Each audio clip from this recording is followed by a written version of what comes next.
नमस्कार दोस्तों, मेरा नाम है शांतनु कछावा और मैं इस वक्त खड़ा हूँ जोधपुर के जयनारायण व्यास यूनिवर्सिटी कैंपस के अंदर।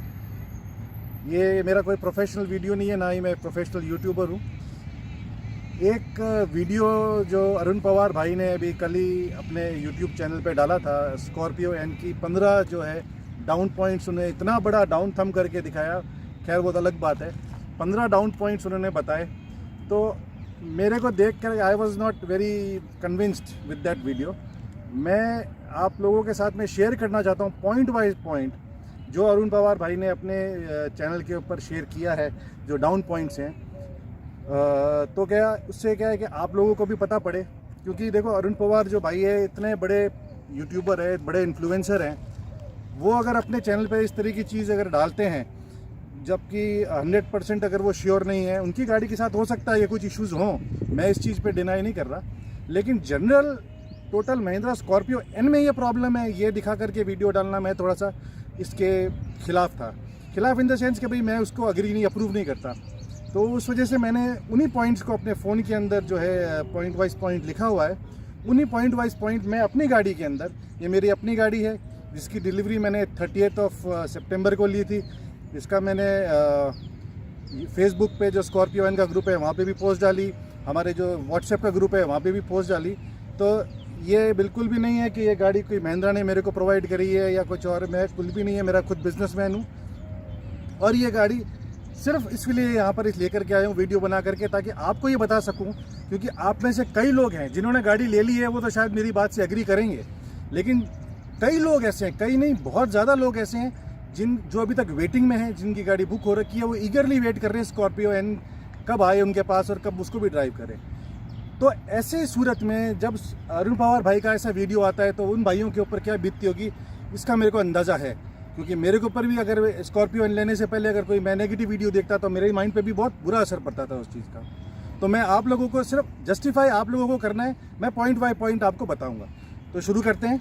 सबसे पहले अरुण पवार भाई ने इस गाड़ी की फिट एंड फिनिश के बारे में जो है, आई एम सॉरी मेरे को थोड़ा सा धूप में कम दिखता है इसलिए, तो फिट एंड फिनिश के बारे में उन्होंने बात करी। देखिए फिट एंड फिनिश का जहाँ तक सवाल है कि कुछ इश्यूज़ मेरे को भी आए थे, बट वो मैंने PDI से पहले उसको चेक किया था और वो इश्यूज़ रिजॉल्व हो गए थे। जैसे एक छोटा सा इशू था, इधर आइए आप, जैसे एक छोटा सा इशू था, अभी ये जो साइड वाली है ये, तो अब इसमें आप जैसे देख रहे हैं ये कंटिन्यूस बनी हुई लगी हुई है, हल्का से कि यहाँ पे गैप है, ठीक है, ऐसी कोई बात नहीं है। और मैंने सर्विस वालों को दिखाया भी था, उन्होंने कहा कि ये इसके नीचे लॉक सिस्टम होता है, तो ऐसा मत समझिए कि अब ये निकल के गिरेगी। एनीवेज मेरी बात छोड़िए, बात अभी करते हैं जो अरुण पवार भाई ने जो पॉइंट बताए थे। पहला पॉइंट उन्होंने बताया था ये हुड की जो गोट है उसको लेकर के। तो मेरी जो गोट है उसके अंदर किसी तरह की भी इरेगुलरिटी या कोई चेंजेस किसी भी तरह का नहीं, आप देख सकते हैं। ये आपको गैप इसलिए दिख रहा है क्योंकि मैंने अंदर से उसका खोल रखा है और हल्का सा ही ऊपर हो रखा है, ताकि मैं इसको खोल के भी आपको अंदर से दिखा सकूँ। तो ये देख लीजिए, किसी तरह की कोई भी सिमेट्री के अंदर कोई गड़बड़ नहीं है। अब एक पॉइंट थोड़ा देर लगेगा, एक पॉइंट उन्होंने इसका दिखाया था, ये जो ये बाहर निकल रहा है उसको आगे पीछे करके कोशिश करी थी। अब इसकी भी सच्चाई मैं आपको दिखाता हूँ। बोनेट खोलने दीजिए।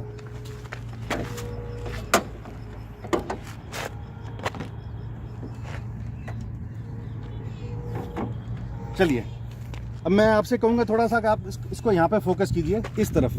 तो जैसा आप देख सकते हैं कि इस तरफ की जो गोट है वो यहाँ पर बंद है, ठीक है जी। तो इस वजह से ये यहाँ पर आकर के रुकी हुई है। वेयर एज इधर की जो गोट है उसके अंदर थोड़ा सा आप इधर लाइए, ये इस तरह का एक ग्रूव दे रखा है, एक ब्रैकेट दे रखा है जो ये फेंडर के अंदर जाकर के अपनी जगह बना करके रुक जाती है। तो इस वजह से ये यहाँ से बाहर निकल रही है। तो इसमें कोई फिट एंड फिनिश वाली कोई प्रॉब्लम नहीं है, नंबर 1। अब अंदर की जो फिट एंड फिनिश की बात उन्होंने करी थी,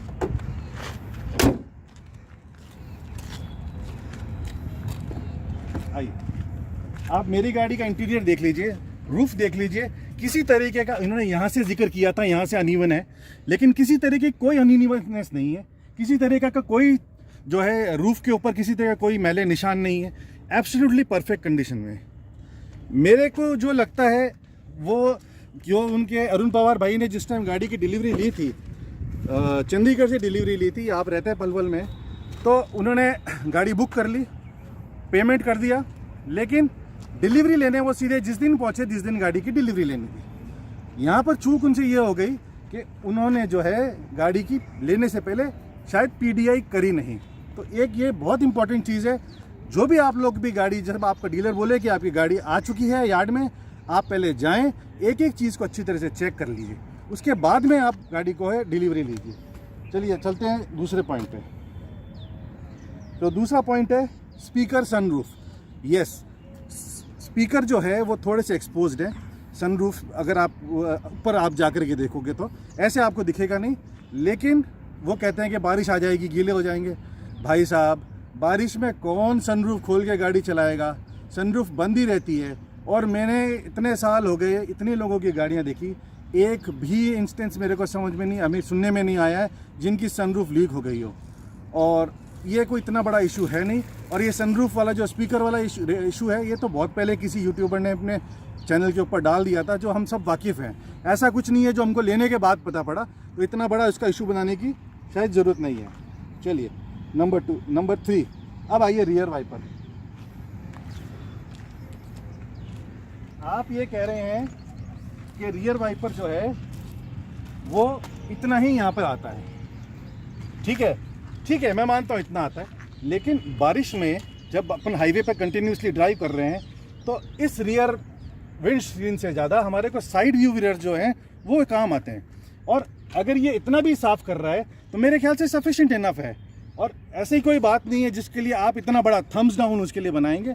और ये भी चीज़ ऐसी नहीं थी कि आपको लेने के बाद पता पड़ी, ये लेने से पहले ही आपको मालूम थी। उसके बावजूद आपने कंपनी को पेमेंट किया, गाड़ी आप लेकर के आए, तो इसको गिनाना ये भी एक मेरे ख्याल से गलत बात है। फिर उसके बाद में है रियर AC ऑन ऑफ। आइए बड़ी मज़ेदार चीज़ दिखाता हूँ मैं आपको। वो अरुण भाई इतनी मुश्किल से, मैं इसको स्टार्ट करता हूँ गाड़ी को। अच्छा, ये स्टार्ट होगी नहीं बिना क्लच दबाए मैनुअल के अंदर।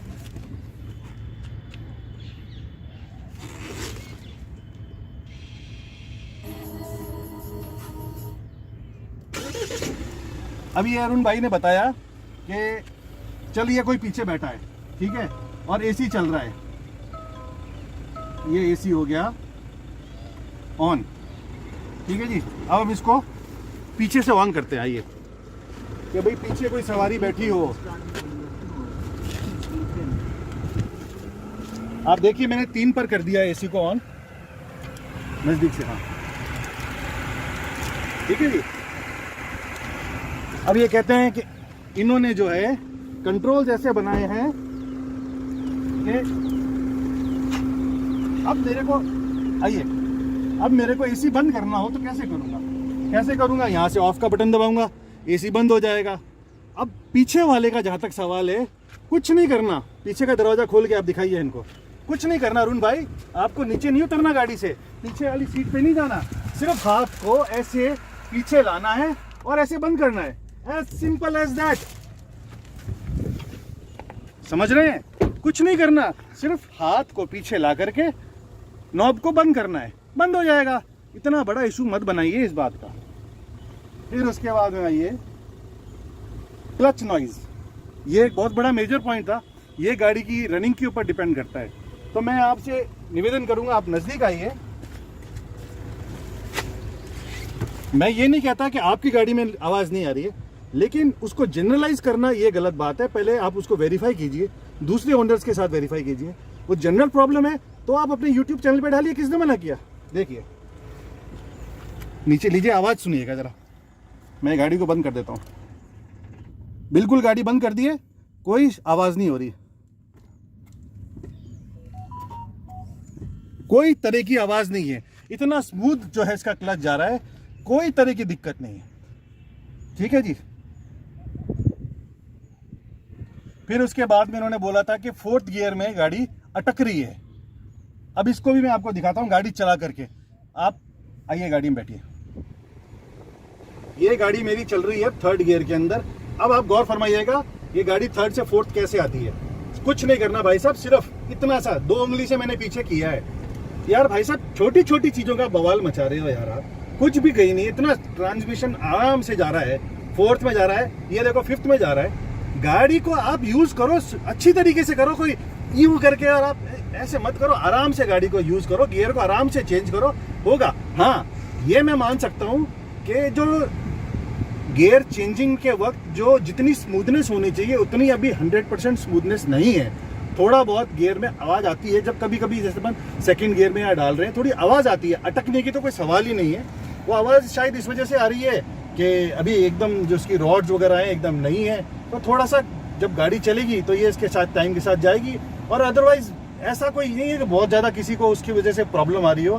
तो कोई भी गियर के ट्रांसमिशन में भाई लोगों को कोई प्रॉब्लम नहीं आ रही है। मैनुअल में चला रहा हूँ, मैं चला चुका हूँ गाड़ी 387 किलोमीटर और सिटी में ही चलाई है अभी तक मैंने, किसी तरह का मुझे कोई इशू नहीं आ रहा है। ठीक है जी, अब दूसरा ठीक है भाई साहब, क्लच आपको मैंने बता दिया चला करके, गियर मैंने आपको चेंज करके दिखा दिया, किसी तरह का कोई इशू नहीं है। हाँ, व्हीकल टू व्हीकल कोई डिफेक्ट हो सकता है, कोई फर्क पड़ सकता है, इस चीज के मैं आपसे नहीं बोल रहा हूँ कि नहीं होगा। एनीवेज, फिर उसके बाद में बड़ा एक मतलब हास्यास्पद जो है उन्होंने बोला कि मेरे को यहाँ से तो क्लिक की आवाज आ रही है, यहाँ से क्लिक की आवाज नहीं आ रही हॉर्न में। तो आप सब लोग सुन लीजिए, इधर आइए, यहां से आ रही है क्लिक की आवाज, हॉर्न बोल रहा है। और यहां से भी देख लीजिए अरुण पवार भाई, यहां से भी क्लिक की आवाज आ रही है, यहां से भी क्लिक की आवाज आ रही है, हॉर्न यहां से भी बोल रहा है, यहां से भी बोल रहा है। अगेन मैं कहता हूं कि पता नहीं शायद आपको गाड़ी जो दी है वो गाड़ी टेस्ट ड्राइव व्हीकल था या क्या उसके साथ में इश्यूज थे जो आपको इतने सारे इश्यूज आए। अनफॉर्चुनेटली आपके साथ में इश्यूज आए, इस बात का भी मेरे को दुख है। और आई होप आप महिंद्रा के पास में जाओ, ये आपके इश्यूज रिजॉल्व होंगे, इसमें कोई तरह का इशू नहीं है। हॉर्न आराम से बोल रहा है। इसके अंदर जो हॉर्न लगा हुआ है, हम एक टाइम में इस हॉर्न को जलवा हॉर्न कहते थे, ये एक तरह से स्मॉल प्रेशर हॉर्न टाइप है। तो आप जब बटन दबाओगे, बटन दबाने के बाद में और हॉर्न बजने में कुछ मिली सेकेंड्स का डिले आएगा, क्योंकि ये प्रेशर हॉर्न इसकी मतलब बनावट ही इस तरीके की है। तो ऐसा इशू नहीं है, आप इसको चलाओ अच्छी तरीके से और आराम से बजाओ, बजता है हॉर्न, कोई दिक्कत नहीं है। फिर उसके बाद में हाँ, अब ये भाई साहब बता, एक वीडियो में इन्होंने बताया, गाड़ी चलाते वक्त ही एक बात बताई थी कि साहब गाड़ी चल रही है, मैं एसी स्टार्ट कर लेता हूं।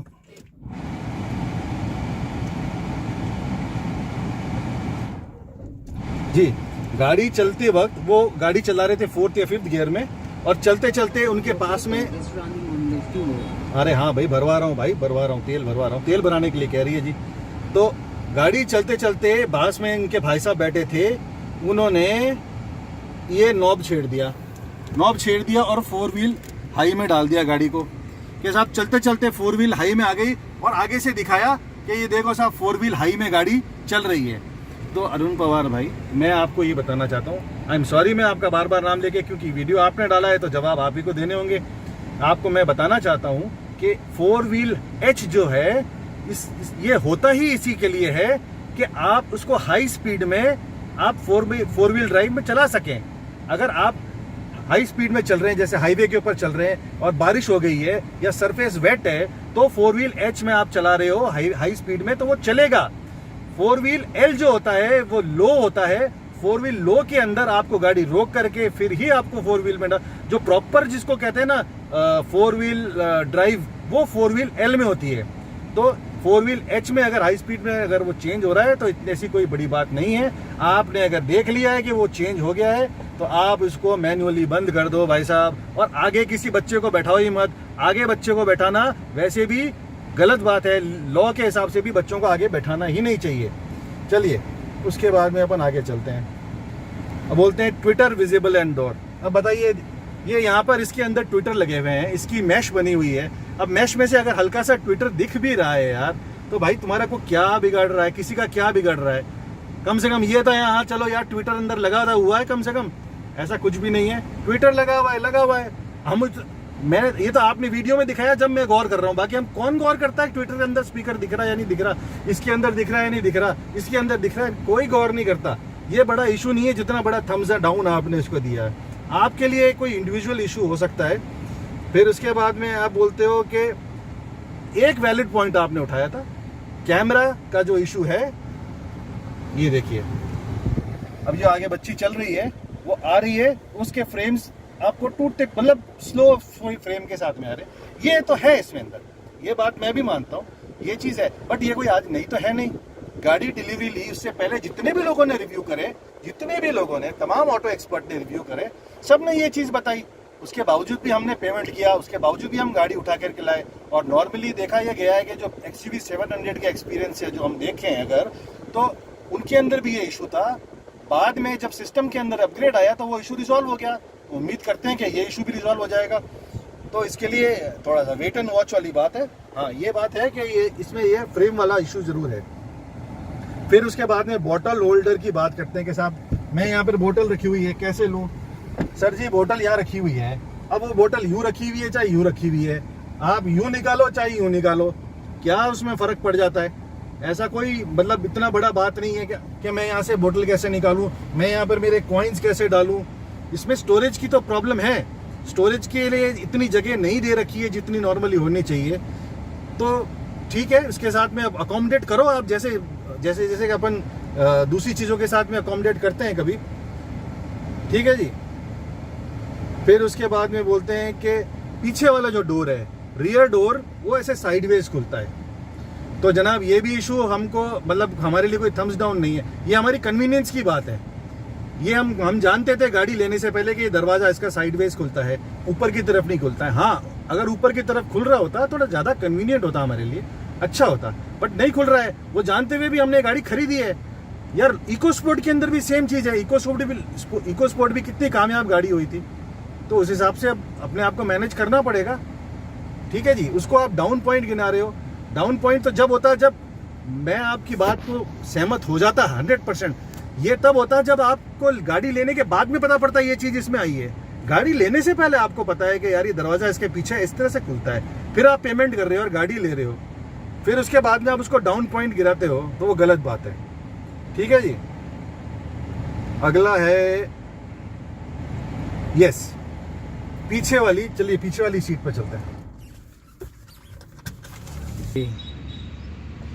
अब पीछे वाली सीट में आप ये बताते हैं कि मैं इस सीट को ऐसे बंद करता हूँ, नहीं ये हाँ ये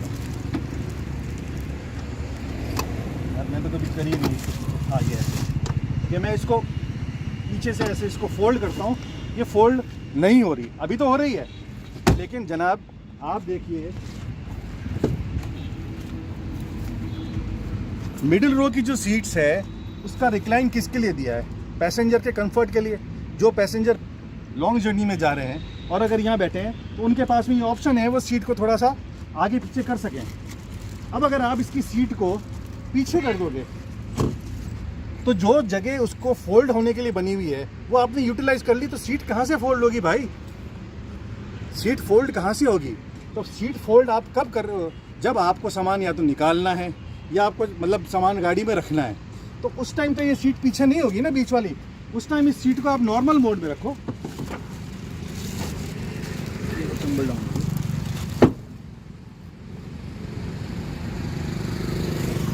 इसको नॉर्मल मोड में रखिए, सीट पीछे होगी, तो ऐसा कोई बड़ा इशू है नहीं इसमें। चलिए अब आगे की बात करते हैं।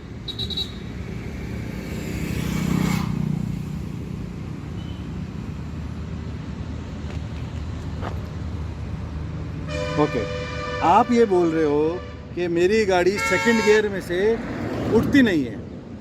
भाई साहब, फर्स्ट गियर किस लिए बना होता है?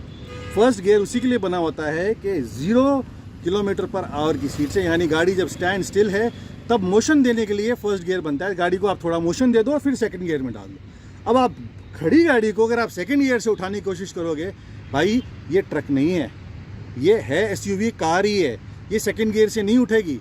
इसके लिए आपको फर्स्ट गियर में ही डालना पड़ेगा अगर आपकी गाड़ी स्टैंड स्टिल है तो, ठीक है जी। तो सेकंड गियर में भाई लोगों को उठाना भी मत। अगर गाड़ी की स्पीड नहीं चल रही है, बिल्कुल भी मोशन नहीं है, और आप सेकंड में डाल के उठाने की कोशिश भी मत करना। अननेसेसरी क्लच पे और गियर पे उसका जो है लोड पड़ेगा आपका। अब आप बोलते हैं कि मेरी गाड़ी 100 की स्पीड पे चल रही है और मैं एकदम से ब्रेक लगाता हूँ तो गाड़ी धड़ धड़ धड़ धड़ करके काँप रही है। अरे यार, कैसे धड़ धड़ धड़ करके काँप रही? भाई साहब, मेरी तो नहीं काँपती धड़ धड़ धड़ करके। आप पता नहीं कौन सी रोड पर चला रहे हो, रोड की कंडीशन क्या है, टायर का प्रेशर क्या है, सारी चीज़ें वैल्यू उसमें मायने रखती हैं।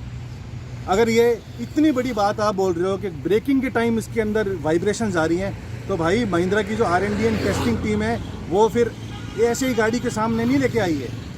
गाड़ी उन्होंने टेस्ट करके भेजी होगी। हालांकि मैं इस चीज़ की पुष्टि अभी इसलिए नहीं कर सकता क्योंकि मैंने इसको चलाया नहीं है अभी तक 100 की स्पीड पे। मैं 90, 80, 90 से ज़्यादा इसको चलाता नहीं हूँ, एटलीस्ट फॉर फर्स्ट 1000 किलोमीटर्स, ताकि थोड़ा सा इंजन, हम पुराने ज़माने के लोग हैं तो पुराने ज़माने में यही था, पहले 1000-1500 किलोमीटर हम गाड़ी को आराम से चलाएं, फिर उसके बाद देखिएगा मैं कैसे कैसे वीडियो डालता हूँ ऑफ रोडिंग के, फिर आप देखिएगा, ठीक है जी। फिर बात करते हैं माइलेज की। अब आके देखिए, आप गाड़ी को 160 किलोमीटर प्रति घंटे की स्पीड से हाईवे पे चला रहे हो, कितने तो उसके आरपीएम होंगे, 4-5 आपके दोस्त गाड़ी में बैठे, सामान आपका गाड़ी में, फिर उसके बाद में आप उसको कहते हो गाड़ी माइलेज नहीं दे रही। और भाई साहब गाड़ी धन्य है जो 9.3 का एवरेज दे दिया आपको। वरना आप देखो, सेम मेरी गाड़ी है, मैनुअल ट्रांसमिशन 4 एक्सप्लोर, मेरी भी सेम गाड़ी है। अब आपको इसका मैं माइलेज दिखाता हूँ।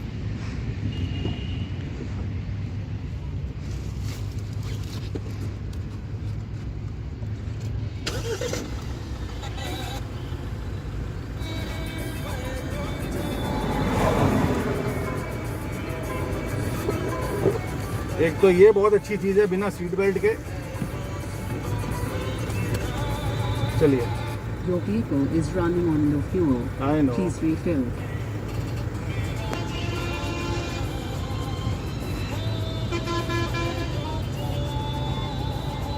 अब आइए नज़दीक से दिखाइए।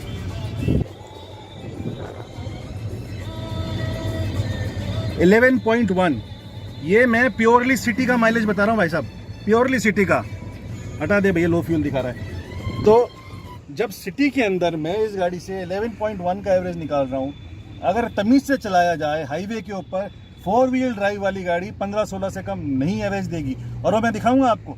मैं अभी आपको इसलिए नहीं दिखा पा रहा हूँ हाईवे का एवरेज क्योंकि मेरी गाड़ी की नंबर प्लेट आ जानी है, तो वो नंबर प्लेट लगने के बाद में ही मैं ट्रैवल करूँगा। उस टाइम मैं आपको इस गाड़ी का एक्चुअल जो हाईवे का, जो तमीज़ से चलाने के बाद में क्या हाईवे पे एवरेज दे सकती है, वो मैं आपको दिखाऊंगा, ठीक है जी। फिर उसके बाद में बात करते हैं steering unresponsive at high speeds. आप बोल रहे हैं कि मैं 90-100 की स्पीड पे चल रहा हूं और फिर आप उसके बाद में आप 100 की स्पीड पे चलने के बाद में आप एकदम यूं करते हो and you expect the car to response. भाई साहब धन्य है, आपकी गाड़ी रिस्पॉन्स नहीं कर रही है। 100 की स्पीड पे चलते हुए आप एकदम से यूं कर रहे हो तो गाड़ी आपका रिस्पॉन्स करेगी। अगर गाड़ी रिस्पॉन्स करेगी तो पलटी नहीं खा जाएगी। ये गाड़ी का मैकेनिज्म ही ऐसा है कि हाई स्पीड के ऊपर इस जो स्टीयरिंग का बिहेवियर है वो चेंज होता है, लो स्पीड पे स्टीयरिंग का बिहेवियर चेंज होता है। और लो स्पीड में देखो ना आप, एक आराम से एक हाथ से गाड़ी मुड़ रही है। इस साइज़ की गाड़ी इतने आराम से अगर आपकी गाड़ी मनूवर हो रही है, फिर उसके बाद में आपको प्रॉब्लम नज़र आ रही है उसमें। और हाई स्पीड में ट्राई भी मत करना भाई साहब एकदम से यूं करने की, पलटी खा जाएगी गाड़ी। चलिए, मेरे ख्याल से अब आखिरी पॉइंट है इनका।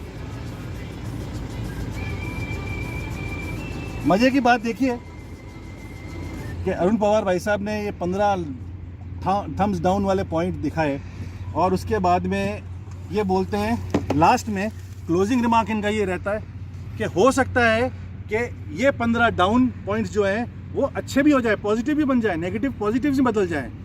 अब वो चमत्कार कैसे होगा वो तो मुझे पता नहीं। पॉजिटिव आपके सामने ही है। मैं एक ओनर जेन्युइनली आपको ये 15 पॉइंट का मैंने बताया आपको। 15 पॉइंट में से 1-2 पॉइंट जो है, जैसे वो बोलते हैं थर्ड रो एसी, यस उसकी कमी है, मैं मानता हूँ थर्ड रो एसी की ज़रूरत है। सेकंड रो का एसी कितना भी अच्छा हो, एक थर्ड रो एसी के जो एक्स्ट्रा बेनिफिट्स होते हैं वो तो रहते ही रहते हैं। और दूसरा इसका जो कैमरा है वो मेरे को लगता है टाइम के साथ में दूर हो सकता है। उसके अलावा भाई साहब किसी तरह की कोई दिक्कत नहीं गाड़ी में, इतनी स्मूथ है। एक एवरी पासिंग डे मेरे को ये गाड़ियाँ और ज़्यादा अच्छी लगने लग रही है और मुझे इस बात की खुशी है, इतना गर्व है कि मैंने ये गाड़ी ली और मैंने ये डिसीजन लिया है। आप लोग जो वेट कर रहे हो बिल्कुल भी मत घबराना। और मैं आपको बता देता हूँ कि ये गाड़ी एक नंबर गाड़ी है। आपका चॉइस जो है, आपका डिसीजन बिल्कुल सही है, आपको रिग्रेट नहीं होगा गाड़ी में, मार्क माय वर्ड्स। इसी के साथ थैंक यू सो मच। यार एक बात मैं आप लोगों से कहना भूल गया, हर यूट्यूबर बोलता है, देखो भाइयों मैंने अभी ये मेरा फर्स्ट वीडियो है जो मैं यूट्यूब पे डाल रहा हूँ और आगे भी मैं आपके लिए इस गाड़ी के अलग अलग तरीके के रिव्यूज़, ऑफ रोडिंग के, हाईवे के, मैं आपके पास में लेके आऊँगा। अगर आपको उससे बेनिफिट हो, आप इसको वीडियो को लाइक करना, शेयर करना, सब्सक्राइब करना। पता नहीं नई चीज़ है, मेरे लिए प्रोफेशन नहीं है, बट येस मैं चाहता हूँ कि जो मैं एक्सपीरियंस कर रहा हूँ अपने भाइयों के साथ में शेयर करूँ। सो दैट उनको भी पता पड़े कि कैसे इस चीज़ का और अच्छे से अच्छा बेनिफिट लिया जा सके। मैं ट्रैवल करूँगा, मेरा प्लान है, गाड़ी मेरा लेने का मकसद यही था, मैं थ्रू आउट इंडिया इसको लेकर के ट्रैवल करूँगा और उन ट्रैवल के भी मैं वीडियोस बनाऊँगा। रास्ते की कंडीशन, कहाँ पे खाना अच्छा मिलता है, कहाँ रहना अच्छा है, क्या सस्ता है, क्या महंगा है, क्या देखने की जगह है, क्या देखने की जगह नहीं है, ये मेरा प्लान है जो मैं करने वाला हूँ। और अगर आप लोगों को इस तरह का अगर कंटेंट पसंद है तो मैं ऐसा कंटेंट लेके आऊँगा। कभी मैं गाड़ी के अलावा भी मैं अगर और मीडियम से भी ट्रैवल करता हूँ तो उसको भी मैं कोशिश करूँगा कवर करने की, ताकि आप लोगों के साथ में शेयर कर सकूँ। जो मेरा शौक है उस शौक को मैं आपके साथ बांट सकूँ और आप उसी को देख करके, क्यों मेरा ये शौक बना किस लिए, I am thankful to all YouTubers जो ट्रैवल एडवेंचर और इस तरह के वीडियोस बनाते हैं। उनको देख करके ही मेरे अंदर ये भावना जगी कि यार ये मेरे को भी करना है, मेरे को भी घूमना है, मेरे को भी ट्रैवल करना है। मैं कहीं पे भी कोई भी रोड ट्रिप पे जाता हूँ तो उस रोड ट्रिप पे किसी ना किसी, जैसे सपोज करो जोधपुर से मैं जा रहा हूँ बॉम्बे, तो यूट्यूब के ऊपर कोई ना कोई यूट्यूबर भाई का वीडियो मिल ही जाता है जोधपुर से बॉम्बे की रोड कंडीशन कैसी है और किस तरीके का खाना कहाँ पे मिलता है, रहने की जगह अच्छी कहाँ है। तो वही चीज़ मैं आपके साथ भी शेयर करना चाहूँगा कि जिस भी जगह मैं जाता हूँ उस जगह के मैं वीडियोज़ आपके साथ में शेयर कर सकूँ, आप लोगों को उसकी इन्फॉर्मेशन मिल सके और फिर देखते हैं, जर्नी शुरू करते हैं। Let's see, all the best for future and आपकी गाड़ी बहुत जल्दी आएगी, मेरी ऐसी दुआ है आप लोगों के लिए। Thank you, good bye.